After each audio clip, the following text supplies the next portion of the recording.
Sarah Chen stood quietly in the corner of the crowded military ceremony hall, wearing a simple dress uniform without any visible medals or rank insignia.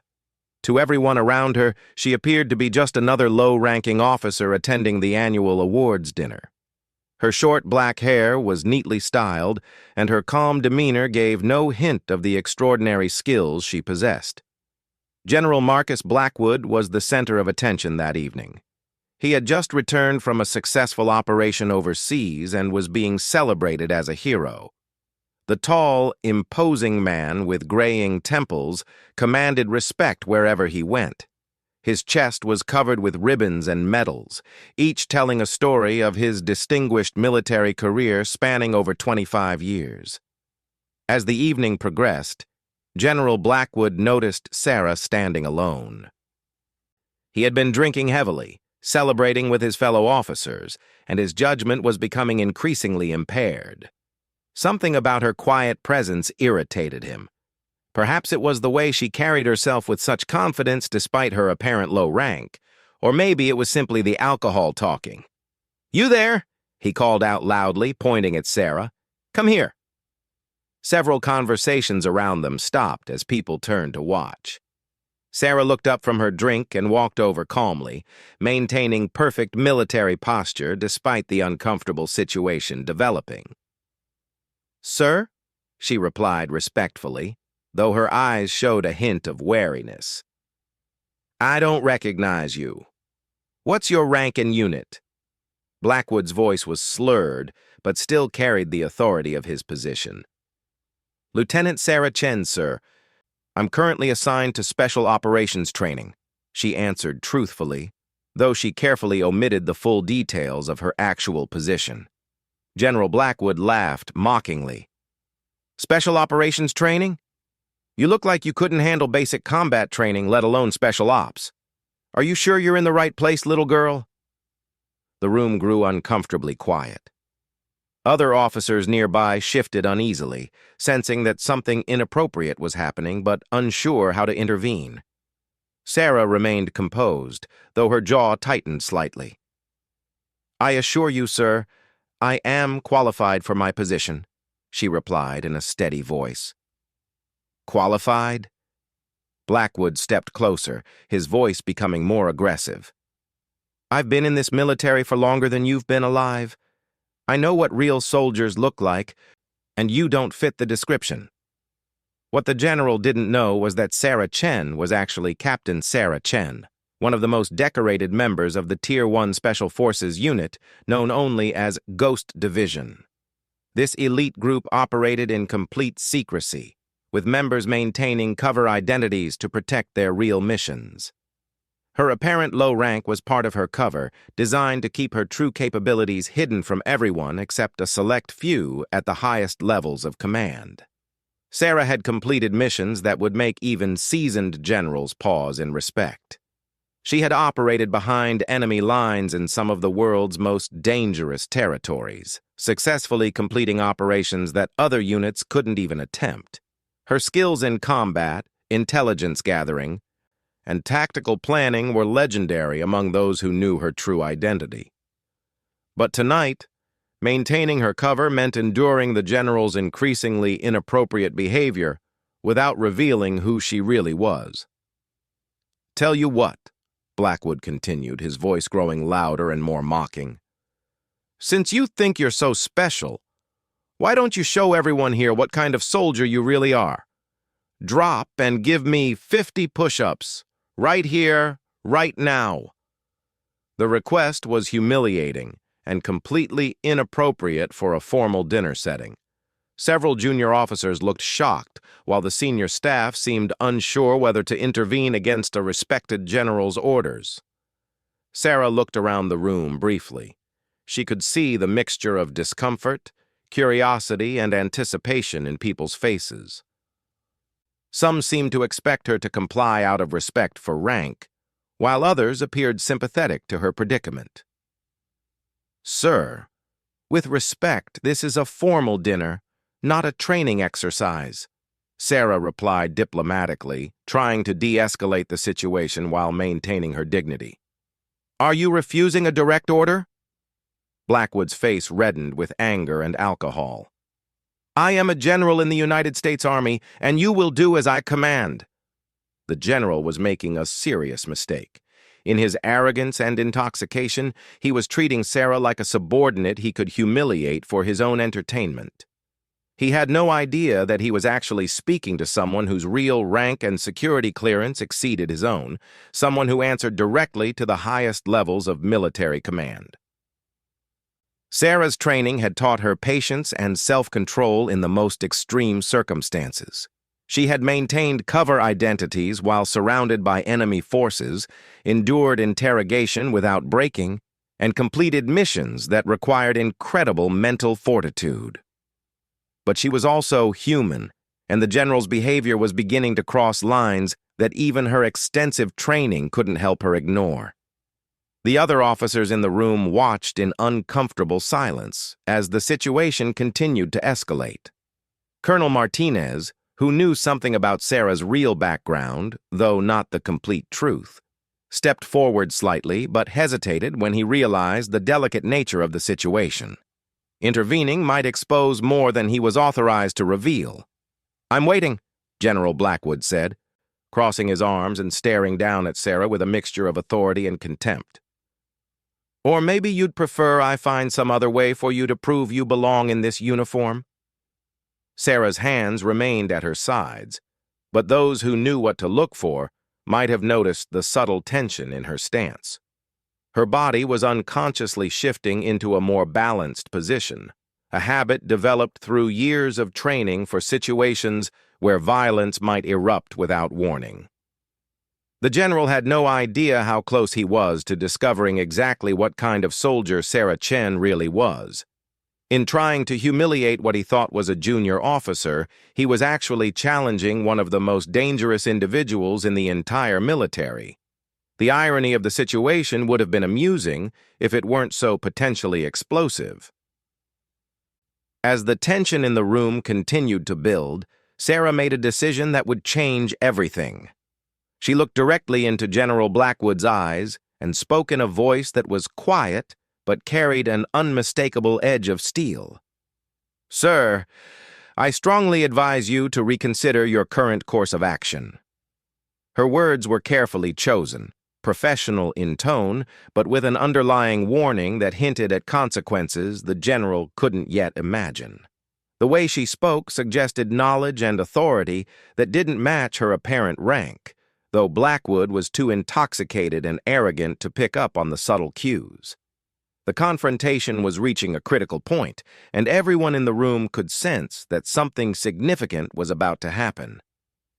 General Blackwood interpreted Sarah's warning as defiance rather than the professional caution it actually was.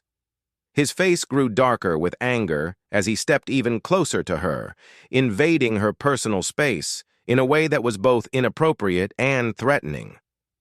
Did you just threaten me, soldier? He snarled, his breath heavy with alcohol. I think you've forgotten who you're talking to. Without warning, the general reached out and grabbed Sarah's shoulder roughly, intending to force her to comply with his demands. It was a mistake that would haunt him for the rest of his career. The moment his hand made contact, Sarah's training took over. Her response was immediate, precise, and devastating. In one fluid movement that was almost too fast to follow, she grabbed his wrist, twisted it at an angle that caused immediate pain, and used his own momentum to send him stumbling backward. The general found himself on the ground, looking up at her in shock and disbelief. The entire room fell silent. Officers who had been watching the confrontation with nervous uncertainty now stared in amazement at what had just happened. A supposed junior officer had just put a general on his back with a move so smooth and professional that it looked almost effortless. Sarah stood over the fallen general, her posture calm but alert. Sir, you put your hands on me without permission. I responded appropriately to defend myself. General Blackwood struggled to get back on his feet, his face now red with both embarrassment and rage. The alcohol in his system made his movements clumsy. and the shock of being so easily handled by someone he had been trying to humiliate was clearly affecting his judgment even further. "You're finished!" he shouted as he finally managed to stand. "I'll have you court-martialed. I'll destroy your career. You'll spend the rest of your life in military prison." But Sarah's expression remained completely calm. She had faced down enemy commanders, survived interrogations, and completed missions under pressure that would break most people. An angry, drunk general posed no real threat to her, especially when she knew something he didn't. "General Blackwood," she said quietly, her voice carrying a new tone of authority that made several people in the room take notice. "I strongly suggest you stop making threats you cannot back up." Colonel Martinez, who had been watching the situation unfold with growing alarm, finally decided he had to intervene.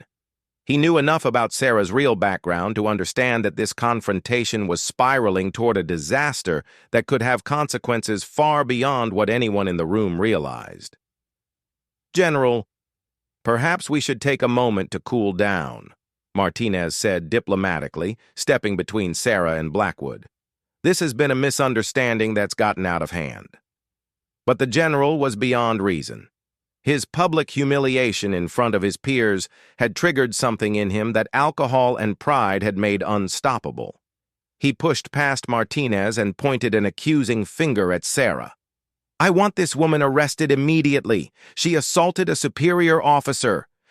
I want her stripped of rank and thrown in the brig."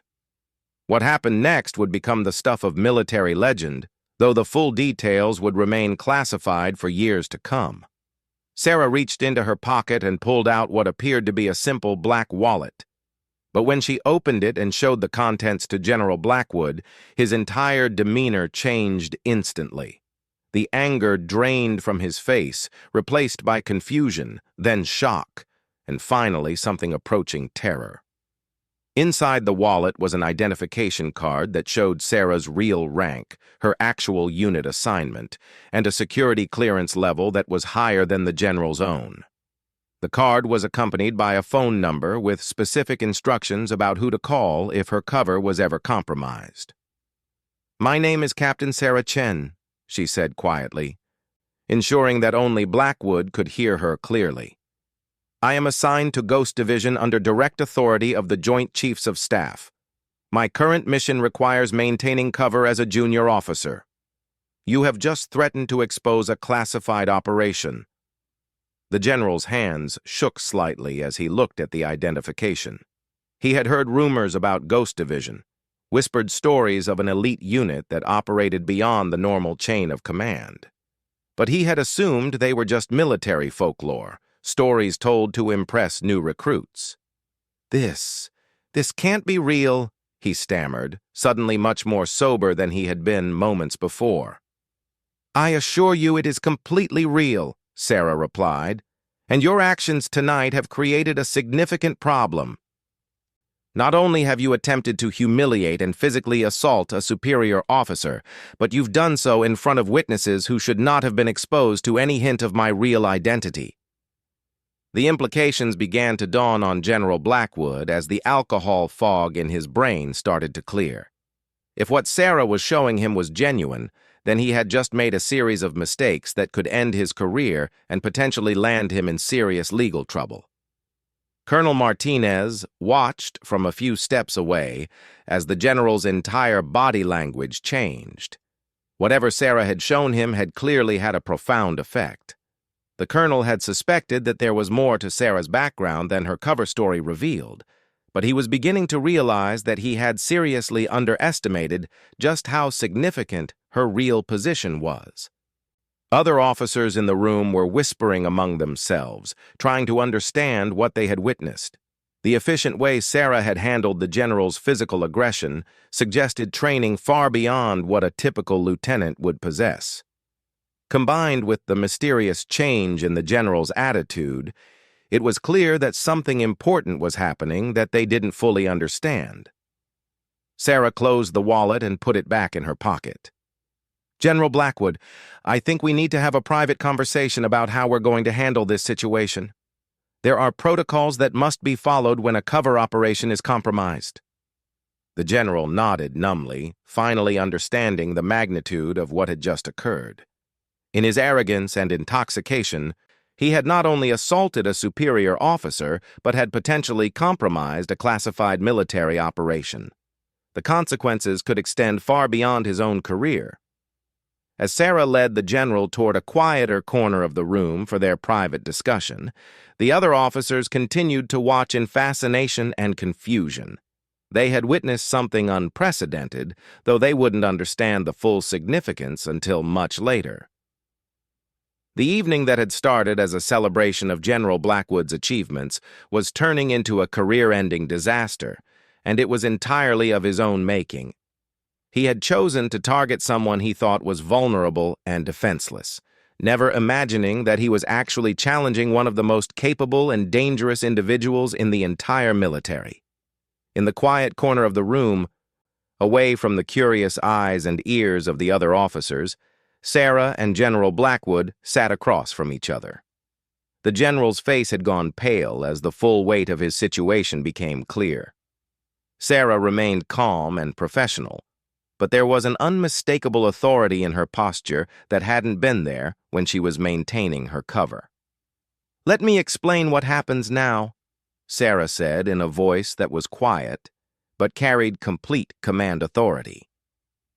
"Within the next hour, I will need to contact my commanding officer to report that my cover has been compromised. This will trigger an investigation into the circumstances and potential security implications." General Blackwood swallowed hard. What kind of investigation?" "The kind that examines every detail of what happened tonight, including your behavior, your level of intoxication, and your decision to physically assault a fellow officer. The kind that considers whether you represent a security risk to ongoing operations." The general's hands trembled slightly as he realized the enormity of his mistake.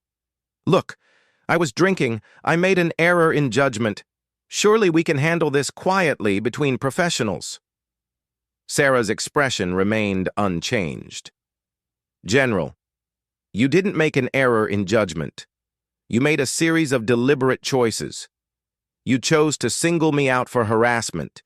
You chose to escalate the situation when I tried to de-escalate.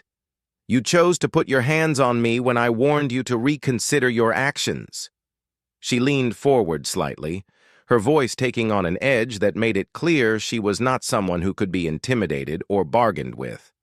"But more importantly, you did all of this because you thought I was powerless to stop you. You saw what you believed was a junior officer, someone you could humiliate for your own entertainment, and you decided to abuse your authority." The general opened his mouth to protest, but Sarah continued before he could speak. "The fact that I turned out to be someone you couldn't safely target doesn't change the nature of your actions. It just means you picked the wrong victim." From across the room, Colonel Martinez watched the intense conversation taking place in the corner. He had been trying to piece together what he had witnessed, and the conclusion he was reaching made him increasingly uncomfortable. If his suspicions about Sarah's real identity were correct, then General Blackwood had just committed career suicide in the most spectacular way possible. Other officers were beginning to drift closer, trying to overhear what was being discussed, but Sarah noticed their approach and gave them a look that made it clear they should keep their distance. Even without knowing her real rank or capabilities, something in her demeanor warned them not to interfere. "What do you want from me?" General Blackwood finally asked, his voice barely above a whisper. "I want you to understand something," Sarah replied. "This isn't about what I want. This is about what's going to happen according to military protocol and security procedures. Your actions tonight have consequences that go far beyond our personal interaction." She pulled out her phone and showed him the screen. "I have a direct line to the Pentagon. One call, and this entire incident becomes part of an official investigation that will involve people with security clearances higher than yours. Everything that happened here tonight will be documented, analyzed, and used to determine whether you're fit to continue serving in your current capacity." The general's face went from pale to ashen. He was beginning to understand that there might be no way to contain the damage from his actions.